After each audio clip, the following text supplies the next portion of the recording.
Not long after the reality of my family structure was dismantled, a second event occurred that would leave a deep imprint on my subconscious. I was still a young boy, navigating a world that already felt far less stable than before. When I was about 8 years old, I was sitting in the back seat of my grandfather's Mercedes, right next to my mother. My grandfather was driving, and my uncle sat next to him in the front passenger seat. At one point, the car stopped in front of a house. All three of them got out, leaving me behind. I was told to stay in the car. From the back seat, looking through the right window, I watched them walk up to the house and ring the doorbell. My grandfather had a dried bullwhip, a hardened animal tendon, in his hand. When the door opened, a man appeared. Instantly, they began to violently beat him.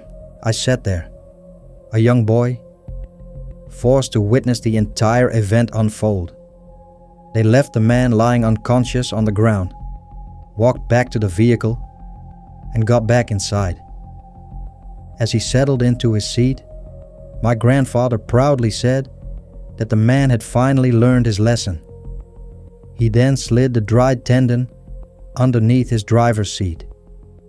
The atmosphere inside the car shifted to a heavy, terrifying silence.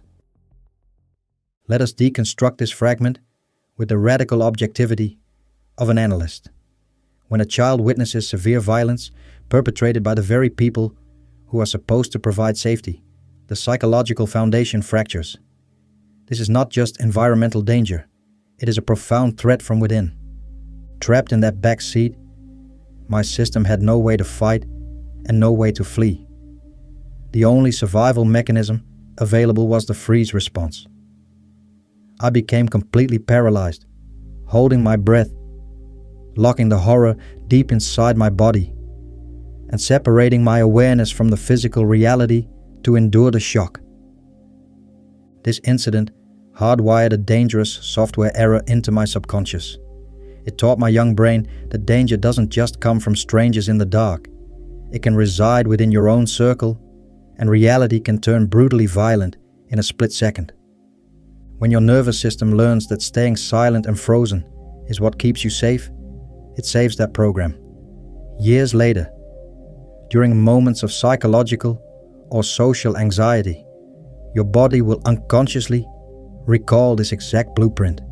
It triggers that same suffocating freeze response, treating a safe present moment as if you are still a helpless child watching violence through a car window. Take a seat in the observer's chair of your own life for a moment. When your anxiety paralyzes you, when you feel unable to speak or move, ask yourself, are you truly unsafe right now? Or is your body simply playing an old echo from the past? Is your nervous system reacting to the memory of a weapon hidden under the seat?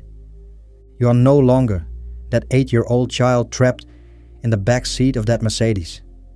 The car has stopped, the actors of the past have left the stage, and you survived. By observing the freeze response without fighting it, you cut the wire to the old blueprint. You step out of the vehicle of the past and into the absolute safety of the present moment. In the next episode, we will deconstruct the third crack in the foundation, the day existential loneliness took root during a walk in the neighborhood. Thank you for listening to Inner Resonance. Stay aware.